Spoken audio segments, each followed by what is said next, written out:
Bom, o PL da censura voltou, só para explicar para vocês, né? Primeiro, aqui na Câmara dos Deputados, nós aprovamos, né, um projeto, um marco legal de inteligência artificial, que era um marco para dar diretrizes e para fomentar o desenvolvimento de inteligência artificial. O que aconteceu? Chegou no Senado, o presidente do Senado, o senador Rodrigo Pacheco, montou uma comissão de juristas e nós que havíamos aprovado aqui 10, 15 artigos na Câmara dos Deputados, transformaram essa legislação num monstrengo com centenas de páginas, uma regulamentação monstruosa, gigantesca e que agora estão colocando como cavalo de Troia a censura de redes sociais, o poder de censura contra críticos do governo, com um órgão 100% a ser indicado pelo governo. Eu vou colocar aqui os pontos técnicos junto aqui com vocês. Primeiro, ele trata o feed da sua rede social como um sistema de inteligência artificial de alto risco. Isso porque as coisas que nós consumimos nas nossas redes são fruto de um algoritmo de rede social, muitas vezes utilizando inteligência artificial para saber o que eu gosto de consumir, o que eu quero assistir e quais vídeos devem ser recomendados para mim. Pois muito bem, eles estão interpretando esse feed como uma perigosa ferramenta de inteligência artificial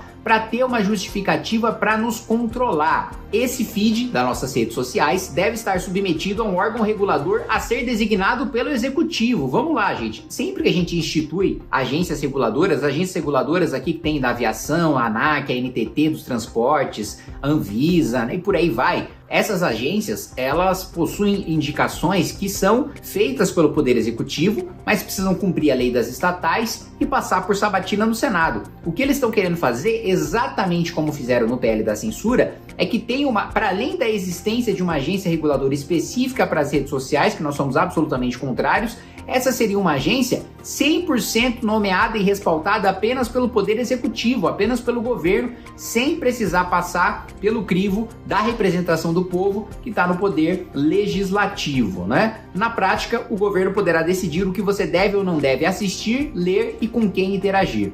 O artigo 15, inciso 11, por exemplo, fala em risco à integridade da informação, ao processo democrático e ao pluralismo, como, por exemplo, através de disseminação de desinformação, de discursos que promovam o ódio ou a violência. Vamos lá, mais uma vez, a subjetividade do discurso que promove o ódio. O que é um discurso que promove um ódio? Se eu, com raiva do governo, xingo de canalhas, de corruptos, de bandidos, né, e digo que bandidos no governo deveriam ser presos, isso é considerado um discurso de ódio? Isso é considerado um discurso odioso? Eu poderia ser censurado por essa agência do governo com base nisso? Óbvio que se eu estiver falando contra o regime, se eu estiver falando contra autoridades poderosas, eu vou ser punido. Então tem um perigo muito grande aí. O texto ele é feito justamente para nos controlar, justamente para nos censurar, e a gente observa isso aqui, ó. Segundo as regras previstas no texto, que incluem avaliações iniciais e de impacto, são tão complexas que aplicar a inteligência artificial no Brasil será mais caro e demorado que em qualquer outro país do mundo.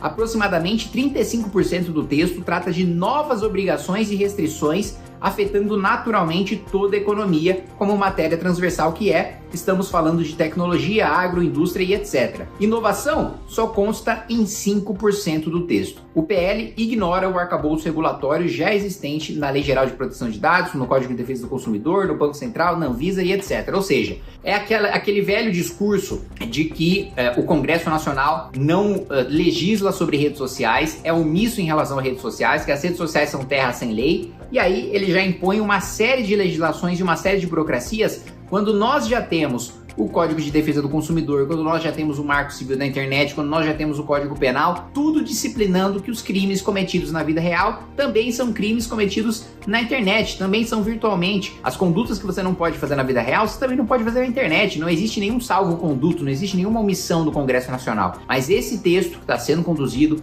pelo senador Eduardo Gomes traz esse aspecto de regulamentação, de burocratização e de censura, e justamente por isso nós devemos fazer uma mobilização muito grande para barrar esse texto, para barrar essa iniciativa, que nós mandamos um texto muito mais simples, muito mais objetivo aqui na Câmara dos Deputados, aí o Senado agora quer alterar com toda essa comissão de juristas, tornando o texto muito mais burocrático, muito mais nocivo para a liberdade de expressão. Então, quando esse texto, se for aprovado no Senado, voltar para a Câmara dos Deputados, nós precisamos lutar para barrar, nós precisamos lutar para manter o texto original da Câmara dos Deputados e por isso que a gente vai batalhar, para defender a nossa liberdade de expressão, que não pode ser violada por nenhum legislador e não pode ser violada por nenhum governante.